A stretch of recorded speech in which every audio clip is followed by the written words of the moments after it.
Okay, last section here on this video, we're just going to go over some of the tools up here that are available to you if you want to use this for your personal life. And it is kind of handy to use if you ever have any application for it. It's kind of neat that you have these tools available that are free to use online. So I'm just going to run through these, and as always, as you scroll over these, it will generally tell you in a pop-up what these are. I might have that disabled on mine right now, but it will tell you basically what these buttons are for.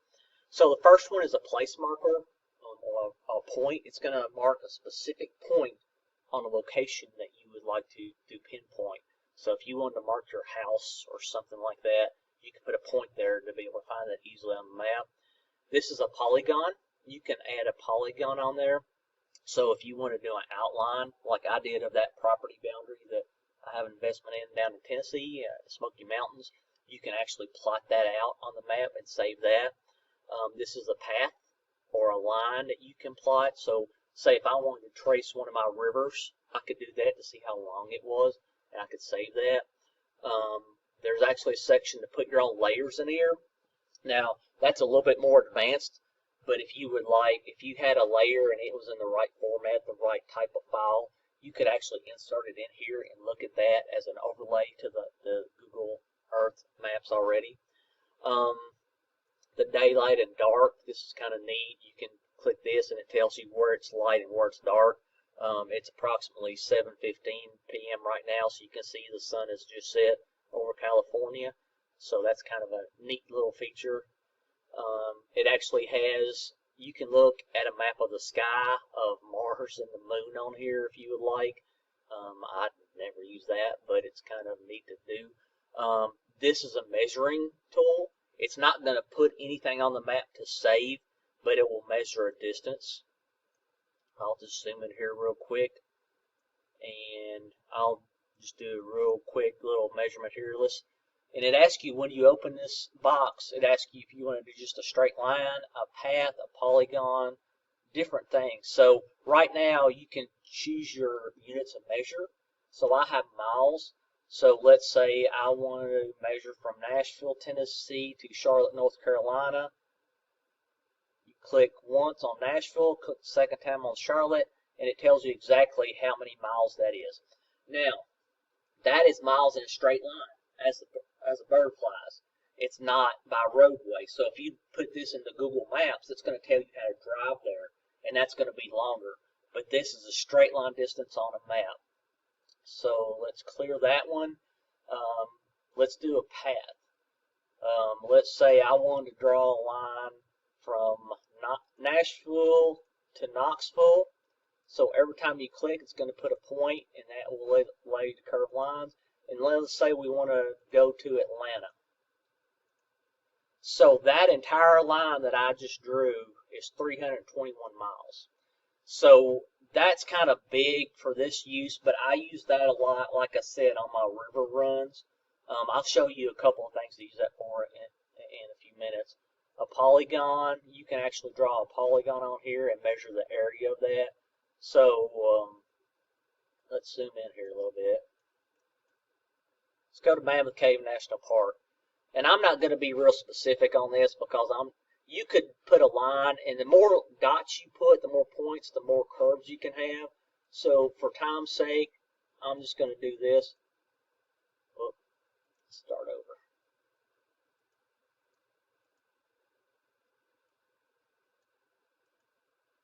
So I'm just going to do a rough outline of Mammoth Cave National Park. So that's telling me there's a perimeter. If you do your math, perimeter is the length of the line around it. So we want acres. So in the units of measure, we'll go to acres, and that polygon that I just drew is approximately 56,500 acres. So that's how you measure a polygon.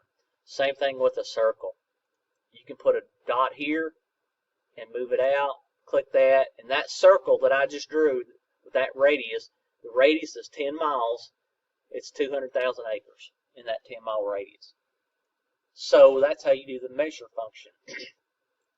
You have a print function, which is really cool. if you were doing an assignment, maybe we'll do one of these in this course. If you have an assignment, whatever area you're zoomed into, I was just zoomed into this area, you have an option to now make a printed map of that. So you can zoom in and out while you're in here as well. So you can actually click on this and make a title. And it'll title your map. You can write a description of what the map is about. You have the legend up here that you can edit as well. If you want to say, okay, if you put a point on here, you can say that point is the center of Mammoth Cave National Park, whatever. You can save that as a PDF or actually print it, either one. So that's a pretty useful function to have for assignments and things. And then the last things out here, you can view this in Google Maps. That's what you usually see on your cell phone when you're getting driving directions. So this will transfer that over to the base map on Google Maps. So never use that. This is far superior to Google Maps, so I don't ever use that. So let's go in and play with this just a little bit. So let's go ahead and zoom into the lot down near the Smokies. And again, you can see on the map. So we're going to zoom in, and again, we have the relief on, the 3D. So as you get closer, you can see the different hills and things. And you can actually turn it around so you can see it a little bit better. So let's do something. Let's turn back around this way. Say we want to do, so right now I have a file called home site and drive. Drive means driveway. There's already driveway cut into this property, and I outlined that so I can measure how long it is so I can get it developed. So where the home would sit, I don't have that checked right now, but if I check it, then it appears. That's where the home will sit because it's going to have a view of the mountains there. The driveway to this home site, if I check that, that's where they cut the drive already, so you can do that. So these are the things that you can add, and you don't have to view them. You can take them off the map. They'll still be in your list over here, but you can take them off the map. So let's do one. Let's just make one up over here. So here's a home site that's been, it hasn't had a house built on it yet. So let's do a polygon up there. So let's add a polygon right there. That's for a name. So just name it something like 100. And when you come to the map over here, you have this box. And every time you make a point, it's going to add a point to the map and put a line between that. So let's say we're going from the road here. So we're going to start there and we're going to come out to here, make a point, make another point. And as you can see, as we move around the map, it's expanding that polygon. And again, if you're not used to using this type of tool, the more points you have, the more you can curve a line. So you can see as I go down the curve of this road, I'm making more points and it naturally curves that line a little bit better.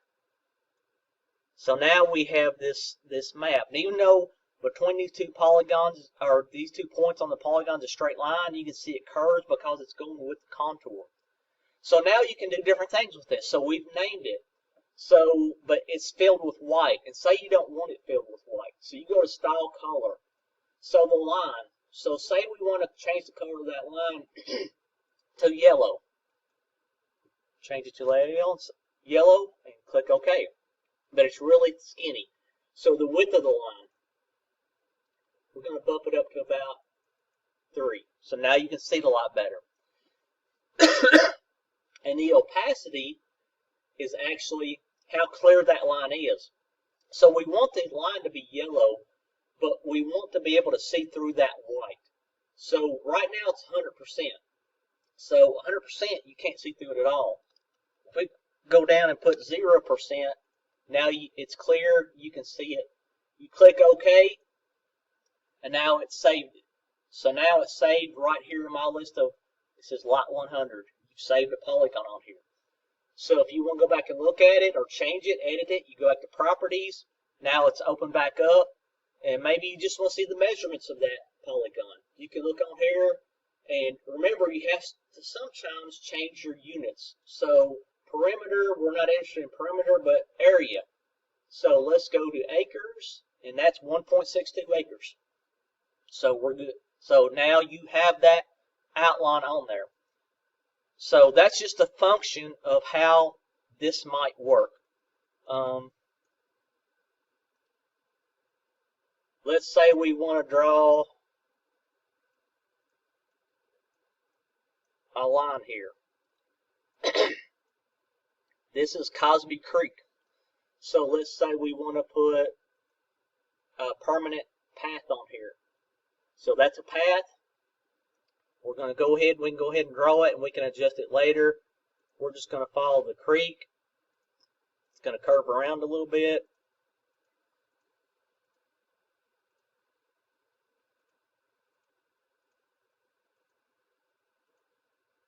So now there's the creek.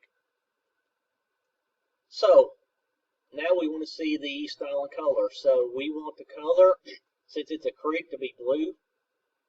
Okay, and it's a little skinny right now, so we're going to jump up in line width. The opacity's good. So now we've digitized the line of the creek there. So that's just a quick and easy view of how to use some of these tools up here. You can get in there and play with them. If you wanted to measure that line, of course it's already measured, and I didn't give it a name, so it's just called untotaled path. We can do the measurements, and that's in miles, so we want to change it to feet. So what I just outlined there is almost 1,700 feet. So that's a quick, easy view of how to use some of those tools above. We will use some of those on some of our assignments. I'm not going to go crazy on the assignments. Starting out, it'll be easier. I'll just ask them general questions, and then as we move forward through the semester, we'll get a little bit more in detail, but I'm not going to ask you to do anything really difficult or really hard with this. It's just going to be basic things so I can see that you have a basic understanding of how this works. And I think this is kind of a fun and easy supplement to the book material that we'll have on the actual areas. Probably what we're going to do is some of these assignments you'll be exploring different places in different parts of the world and just getting a little bit of information on those and looking at them, and we'll make it fun. We'll make it enjoyable. So I hope you all have enjoyed this. If you have any questions at all about anything I went over, just let me know. This is just getting to the tip of the iceberg with regards to Google Earth, but hopefully you have a little bit better understanding of how it works, and you can get in there and play with it a little bit and just mess around and see what you can do with it. So I will probably be in touch soon, and hope you all have a great semester starting out. Thanks.